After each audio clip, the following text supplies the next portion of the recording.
The rest versus Arsenal. Arsenal losing their first game this season. After going unbeaten for over 15 matches. So in the 16th match they lost against Bournemouth away 2-0. Yeah, we're used to the Arsenal winning so much so that if they lose again, then it becomes chaos, total chaos in the internet. The fans going crazy, fans on Mikel Arteta's neck. So what exactly happened? Did Arsenal deserve to lose this game, or what just happened? Interesting facts is that in this season matches where the Arsenal have dropped points, it has actually happened along with the Arsenal playing one man less. So in the first two games we had Arsenal against Brighton. Arsenal's Declan Rice going out because of a red card, and then we had Arsenal versus Manchester City. I think so. Leandro Trossard also going out. So in these games, Arsenal drew. It was at 1-1 against Brighton and 1-1 score against Manchester City.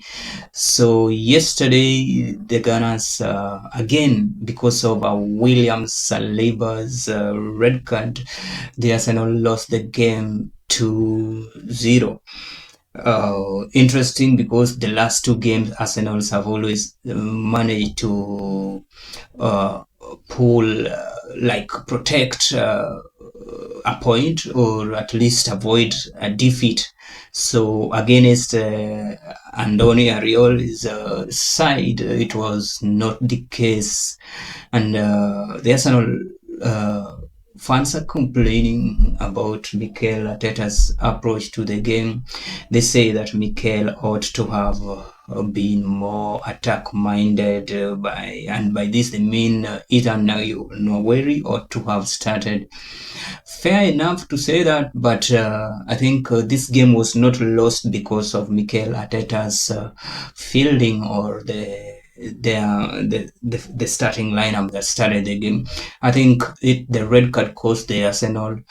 First half, the Gunners played horribly. It was difficult for them to really be creative and all that. But this you have to give to the opponent. Arioli knows Mikel Arteta way long, and he knows Mikel's game, so he's been doing his homework.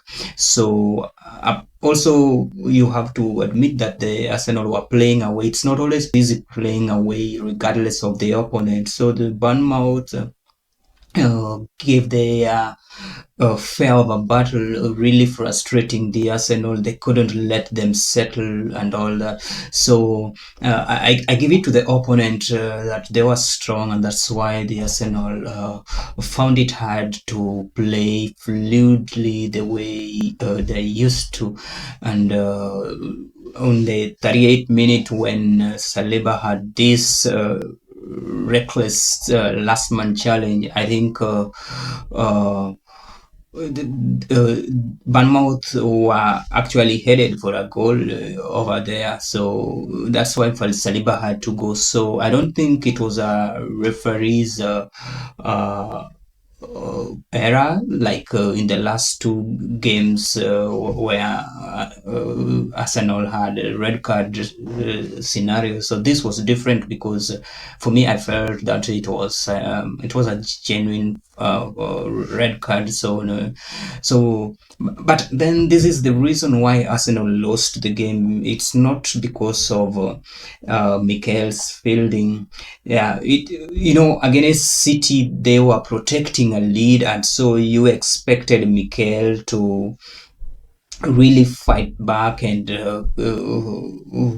protect this lead. But against Bournemouth it was different. You get a red card when you are 0-0. You gotta search for a lead, and often you will have to be punished for it. And Bournemouth used their two chances and they punished Arsenal.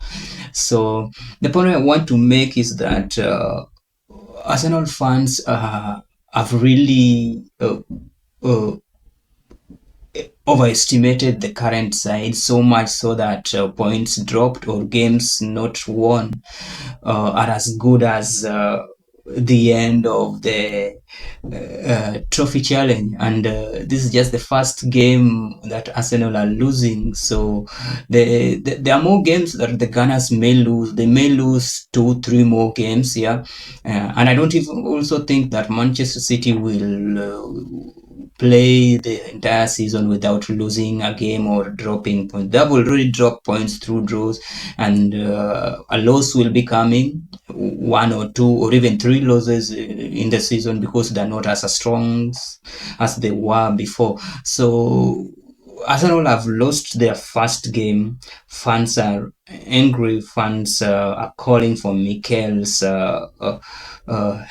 And it's funny that whenever Arsenal drop points, then that's when you hear the anti-Arteta rhetoric coming. People now again starting to question Mikel's pedigree and experience. But when Mikel is winning all these games, they're really silent. So that's the toxic side about the Arsenal fans. They are not realistic. They are not pragmatic. They are too much idealistic. Yeah, they are kind of in a fantasy world where they think that, or maybe they think that the Arsenal side is just like having your consoles on PS5 and then you direct your players with a button and on. Come on, these guys just came from the international break. Some of them are tired and all that. And Arsenal has not tested, I mean, a loss for a long time. So this was in order. I find this loss very important because it's a reality check, a sign that the Mikel needs to really reorganize. And importantly, after securing points, at least a point, I mean, in the last two games where Arsenal had to be defensive because of a red card. The third, we were not going to be lucky for the third time. So coaches are watching Arsenal and they're watching how to play against Arsenal, particularly when Arsenal are one man down. Against Manchester City, they were masterclass, and everyone was watching this game, including Ariola. I know they were watching this game, so they have prepared themselves in scenarios where the Arsenal goes one man down. How do they play against this side? And Ariola got it right. And Arsenal's lucky mojo for playing against and aside with when they're numerically disadvantaged, the mojo is gone now. So again, the Arsenal must refocus and start thinking again how they are going to play in future so that they remain unpredictable. But I find that they were exposed yesterday. It was in order that they lose the game, especially after going one man down in the 30th minute. Now, this loss is very important because teams are going to lose matches. Arsenal will lose some, so the earlier this comes, the better. It relieves the players of the pressure of staying unbeaten, and then it prepares them psychologically to handle such kind of a moment. What matters most is how the boys really manage to come back from this setback.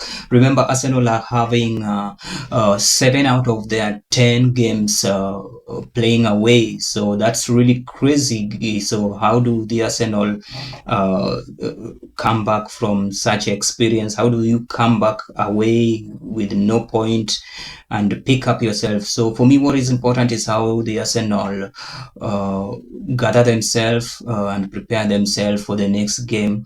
Fair enough to say that the Bukayo Saka was absent and they missed some of their best attackers. Martin is still out with injury, and even so, because the last time Ariola played against the Arsenal. Mikel Arteta won convincingly.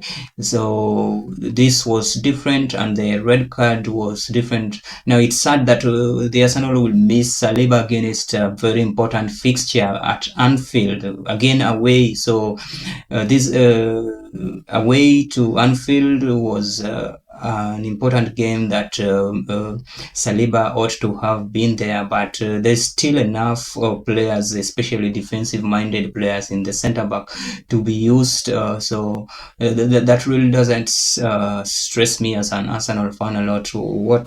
And I'm not even stressed about this loss. Yeah, we love to see our side winning, but we will not win all the games, which is a reminder that what Arsene Wenger did in 2003-2004 season was really some crazy stuff. It doesn't happen every day, so expecting this season to go unbeaten and all that was some crazy. I still think Arsenal can bounce back to their winning ways, and I'm confident that they are going to get the 3 points at the Anfield. They will do that, yeah. And I hope the players are back. The most dependable players are back, and for the Arsenal fans, you need to take this loss as positively. It had to happen. And our fixtures have been crazy, so losing one game after all these crazy fixtures, I think the Arsenal, for me, until this point, have performed well. Yeah, so this loss doesn't really affect much, because teams are still going to lose. So the Arsenal just need to avoid losing. Maybe the next 5 games they need to be winning. Next 5 PL games they need to win. This will put them in a very comfortable situation, or in a comfortable race. Yeah, because Liverpool may drop points today against Chelsea, and then in the next 5 games also they could drop a point. Manchester City are definitely going to drop points in the next 5 fixtures. So the Arsenal need to win theirs to stay on course for the race. And then you know what happened in the January window at the Steam Tunnel. So it's always the rest versus the Arsenal. So see how other fans, the rest, are really talking about this game and really trolling Arsenal. But Arsenal fans shouldn't really think much of it. Yeah, other teams have lost. This was their turn to get beaten, and they should learn from it. Yeah. Adios.